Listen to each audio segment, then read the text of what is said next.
Hello everyone, welcome to my YouTube channel farmer researcher. तो ये video है day 138 की डेली फार्म एमसीक्यू सीरीज़ की, जिसमें हम डेली के 10 एमसीक्यू क्वेश्चन सॉल्व करते हैं विद डिटेल एक्सप्लेनेशन, जो कि आपके प्रीवियस ईयर क्वेश्चन पेपर से लिए जाते हैं एंड सभी फार्मेसी रिलेटेड एग्जाम्स के लिए इम्पॉर्टेंट होते हैं। तो चलिए स्टार्ट करते हैं आज के पहले क्वेश्चन से। तो पहला क्वेश्चन है, द फार्मेसी काउंसिल रिकंस्टिट्यूटेड एवरी। तो जो आपकी फार्मेसी काउंसिल है वो आपकी कितने साल में रिकंस्टिट्यूट होती है? So it is reconstituted after every 5 years। So option C is correct. इसके अलावा बात करूँ फार्मेसी काउंसिल को, सो पीसीआई शॉर्ट फॉर्म में लिखा जाता है, PCI pharmacy council of India. And pharmacy council of India को सेंट्रल काउंसिल भी कहा जाता है, it is also known as central council. And PCI को कंस्टिट्यूट कौन करता है? तो PCI is constituted by the central government. ठीक है, सेंट्रल गवर्नमेंट पीसीआई को कंस्टिट्यूट करती है। अब पीसीआई जो है वो आपकी कंस्टिट्यूट हुई थी, यानी कि सेंट्रल काउंसिल जो है वो आपकी पहली बार कंस्टिट्यूट हुई थी 1949 ईयर में। एंड हर 5 साल में ये रिकंस्टिट्यूट होती है। अब इसमें जो आपके प्रेसिडेंट होते हैं, ठीक है, इसमें आपको प्रेसिडेंट एंड वाइस प्रेसिडेंट, ठीक है, ये दोनों आपके नॉमिनेट किए जाते हैं इसी फार्मेसी काउंसिल के मेंबर्स के द्वारा। एंड अभी करंट में इनका प्रेसिडेंट कौन सा है? So president, current president of PCI is Montu M Patel. ठीक है, Montu M Patel. So this is the current president of PCI. So अभी चलते हैं नेक्स्ट क्वेश्चन की तरफ। सो नेक्स्ट क्वेश्चन है, which one among the following is not a part of aerosol container system. इनमें से कौन सा एक एरोजोल कंटेनर सिस्टम का पार्ट नहीं है? सो वैड, एक्चुएटर, वॉल्व एंड माउंटिंग। तो जो आपकी माउंटिंग होती है, माउंटिंग आपके एरोजोल कंटेनर पे अटैच की जाती है। It is attach to aerosol container to hold valve in place. ठीक है, आपका जो वॉल्व होता है उसको अपनी प्लेस पे रखने के लिए आपके साथ एरोजोल कंटेनर पे एक माउंटिंग कैप अटैच की जाती है, ताकि जो आपका वॉल्व है वो अपनी प्लेस से हिले नहीं। देन आता है आपका वॉल्व। वॉल्व क्या होता है? वॉल्व वो आपकी ओपनिंग होती है एरोजोल कंटेनर में, जहाँ से आपका प्रोडक्ट जो है, प्रोडक्ट बाहर आता है, प्रोडक्ट कम्स आउट। ठीक है, it is the opening where from where product comes out. Then बात करूँ एक्चुएटर की, तो एक्चुएटर आपका बेसिकली स्प्रे बटन होता है, जैसे आपने काफ़ी परफ्यूम्स में देखा होगा, उसमें ऊपर एक स्प्रे बटन होता है, जिसको प्रेस करते हैं तो आपका वॉल्व जो है वो ओपन होता है, वहाँ से आपका प्रोडक्ट बाहर आता है। So it is simply a spray button, जो कि यूज़र को इनेबल करता है कि एरोजोल डिलीवरी सिस्टम को एक्टिवेट किया जा सके। जबकि वैट जो है, it is not an part of aerosol container system. Vat आपने काफ़ी बोटल्स देखी होंगी मेडिसिन की भी, जिसमें ऊपर यहाँ पे एक वाइट कलर की एक चिप सी लगी होती है। ठीक है, पूरा सर्कल में वाइट कलर की एक प्लेट सी लगी होती है, जो कि हार्डली किसकी कागज़ से या फिर थोड़ा गत्ते से बनी होती है। तो उस चीज़ को कहा जाता है VAT. So it is not a part of the aerosol container system. The next question है, in a drug store the expiry dated drug formulations are called. So drug store में जो आपकी एक्सपायरी डेटेड फॉर्मुलेशंस होती हैं उन्हें क्या कहा जाता है? तो expiry dated formulations are known as obsolete items. So option C is correct. इसके अलावा बात करूँ सरप्लस आइटम्स की, तो सरप्लस आइटम्स मींस जो आपकी डेली यूटिलाइज से ज़्यादा आइटम्स होती हैं उन्हें सरप्लस आइटम्स कहा जाता है। मींस आपका स्टॉक आपका 100 है, उसमें से यूटिलाइज सिर्फ 50 ही हो रही हैं एज़ पर द रिक्वायरमेंट, तो आपकी जो इसके ओवर एंड अबव आइटम्स हैं वो आपकी सारी सरप्लस आइटम्स रहती हैं।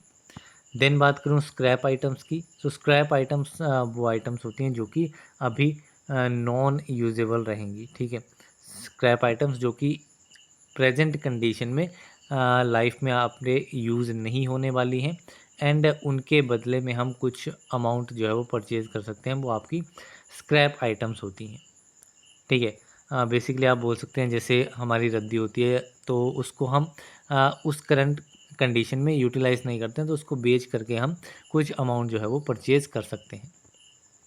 देन आती हैं आपकी डॉर्मेंट आइटम्स। तो डॉर्मेंट आइटम्स को स्लीपिंग स्टॉक भी कहा जाता है, ठीक है, these are also known as sleeping stock. So these are the items which are now stored in a warehouse or another place which have not we used for a long time, ठीक है। Mean sleeping items ऐसी items हैं जिनको ware house में रखा गया है क्योंकि वो काफ़ी लंबे टाइम तक जो है वो यूज़ में नहीं आई हैं। तो उन आइटम्स को कहा जाता है स्लीपिंग स्टॉक और डॉर्मेंट आइटम्स। तो ये डिफरेंट डेफिनेशंस आपकी काफ़ी इंपॉर्टेंट रहती हैं। देन नेक्स्ट क्वेश्चन है schedule S in the drug and cosmetic act to the rules stand for. तो शेड्यूल एस जो आपका ड्रग एंड कॉस्मेटिक एक्ट में रहता है, एक्ट एंड रूल्स में, वो किसके रिगार्डिंग रहता है? तो schedule S is regarding the standard और cosmetics. So option C is correct. यहीं पे अगर मैं बात करूँ स्टैंडर्ड फॉर सर्जिकल ड्रेसिंग्स की, तो स्टैंडर्ड फॉर सर्जिकल ड्रेसिंग आपकी शेड्यूल F2 में दिए गए हैं। Then standard for sterilise umbilical tapes ये आपके शेड्यूल F3 में दिए गए हैं। And standard for disinfectant fluid ये आपका शेड्यूल O में दिया गया है, स्टैंडर्ड फॉर डिसइंफेक्टेंट फ्लूइड। तो ये कुछ आपके इंपॉर्टेंट स्टैंडर्ड्स दिए गए हैं, शेड्यूल्स दिए गए हैं। एंड ये आपके काफ़ी इंपॉर्टेंट होते हैं। डिसइंफेक्टेंट पे भी क्वेश्चन पूछा जाता है, surgical dressing and sterilise umbilical tape सभी के ऊपर प्रीवियसली क्वेश्चन पूछा गया है। देन नेक्स्ट क्वेश्चन है vitamin B3 is called as. तो विटामिन B3 को क्या कहा जाता है? तो vitamin B3 is also known as nicotinic acid. So option B is correct. Then इसके अलावा अगर मैं फॉलिक एसिड की बात करूं तो फॉलिक एसिड जो है वो आपका होता है vitamin B9। Then pantothenic acid आता है। तो पेंटोथेनिक एसिड क्या होता है? It is vitamin B5। And para-amino benzoic acid ये आपका वैसे बेसिकली कोई विटामिन नहीं होता, लेकिन इसे विटामिन X कहा जाता है, लेकिन it is not a true vitamin, it is not a true vitamin. So ये आपके कुछ इंपॉर्टेंट विटामिन एंड उनके सिनोनिम्स। देन चलते हैं नेक्स्ट क्वेश्चन की तरफ। तो नेक्स्ट क्वेश्चन है a resin of animal origin is. तो एनिमल ओरिजिन का रेजिन कौन सा है?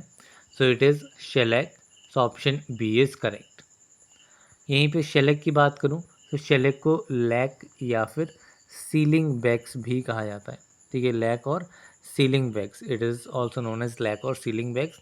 एंड इसके बायोलॉजिकल सोर्स की बात करूं तो ये आपका रेजिनस प्रोटेक्टिव सिक्रीशन होता है एक टिनी लैक इंसेक्ट का। एंड उस टिनी लैक इंसेक्ट का नाम क्या है? It is Laccifer Laka, it is Laccifer Laka. And family इसकी आ जाती है लेसिडे, ठीक है, लेसिडे इज़ द फैमिली। तो ये आपका बायोलॉजिकल सोर्स एंड फैमिली हो गया। देन बात करें शेलेक के केमिकल कंस्टिट्यूएंट्स की, तो शेलेक में आपके 70 to 80% जो है वो आपका रेजिन प्रेजेंट होता है। देन इसमें एल यूरेटिक एसिड प्रेजेंट होता है, एल यूरेटिक एसिड। एंड इसमें शेलॉइक एसिड भी प्रेजेंट होता है, it is also contains shellolic acid. Then इसके यूजेस की बात करूं तो शेलेक जो है वो आपका सस्टेन्ड रिलीज, ठीक है, it is use in the sustained release medicaments, ठीक है, सस्टेन्ड रिलीज मेडिकामेंट्स की मैन्युफैक्चरिंग में शेलेक का यूज़ किया जाता है। सो ये आपकी कंप्लीट डिटेल हो गई शेलेक के बारे में। अभी हम चलते हैं नेक्स्ट क्वेश्चन की तरफ। तो नेक्स्ट क्वेश्चन है an example of saponin glycoside is. तो सेपोनिन ग्लाइकोसाइड का एग्जाम्पल इनमें से कौन सा है? So glycyrrhiza is the saponin glycoside. So option A is correct.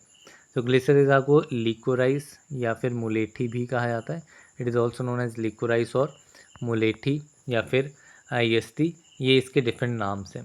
बाकी ये आपका रूट से ऑब्टेन होता है, ठीक है, स्टोलोन से ऑब्टेन होता है, किसके? ग्लिसरीजा ग्लैब्रा के, ठीक, ग्लिसरीजा ग्लैब्रा के रूट्स एंड स्टोलोन से ये ऑब्टेन होता है। एंड इसकी फैमिली आपकी रहती है लेगुमिनोसे, ठीक है, लेगुमिनोसे इज द फैमिली। वहीं पे अगर मैं बात करूँ सेना की, तो सेना जो है वो आपका एक एंथ्रासीन ग्लाइकोसाइड है, it is anthracene glycoside. Then digitalis, so digitalis आपका कार्डियोग्लाइकोसाइड होता है। एंड अलोए जो है, aloe is also anthracene glycoside. तो ये आपके डिफरेंट एग्जांपल्स रहते हैं। अभी हम चलते हैं नेक्स्ट क्वेश्चन की तरफ। सो नेक्स्ट क्वेश्चन है example of certified red colour is. तो सर्टिफाइड रेड कलर का एग्जाम्पल कौन सा है? So it is amaranth. So option C is correct. यहीं पे बात करूँ कैरेमल की, सो कैरेमल जो है ये आपका light yellow, it is light yellow to dark brown, it is light yellow to dark red brown colour जो है वो कैरेमल का रहता है। टार्ट्राजीन की बात करूँ, सो टार्ट्राजीन जो है वो आपका लेमन येलो कलर का रहेगा। एंड सनसेट येलो जो है, sunset yellow is orange in colour. So ये आपके डिफरेंट कलर्स रहते हैं। देन चलते हैं नेक्स्ट क्वेश्चन की तरफ। तो नेक्स्ट क्वेश्चन है enteric coated tablets are design to release medicament in. तो जो भी आपकी एंटेरी कोटेड टेबलेट्स होती हैं उन्हें डिज़ाइन किया जाता है to release medicament in the small intestine. So option C is correct. तो जो भी आपके एंटेरी कोटेड मटीरियल्स होते हैं वो एक इस टाइप की कोटिंग रहती है टैबलेट के ऊपर, ताकि वो कोटिंग आपकी स्टमक में जो एसिडिक एनवायरनमेंट होता है उसमें डिग्रेड ना हो एंड उस एसिडिक एनवायरनमेंट से प्रोटेक्ट करे आपकी टैबलेट को। एंड टैबलेट जब इंटेस्टाइन में पहुंचे तो वहाँ पर जाकर के वो मेडिकामेंट को रिलीज़ करे। तो इस कंडीशन के लिए जो है वो आपके एंटेरी कोटेड टैबलेट्स को डिज़ाइन किया जाता है। अब एंटेरी कोटेड टैबलेट्स जो हैं वो आपकी एंटेरिक मटेरियल से बनी होती हैं। सो इसमें आपका एंटेरिक मटेरियल कौन सा यूज़ होता है? It is cellulose acetate phthalate. ठीक है, cellulose acetate phthalate that is cap.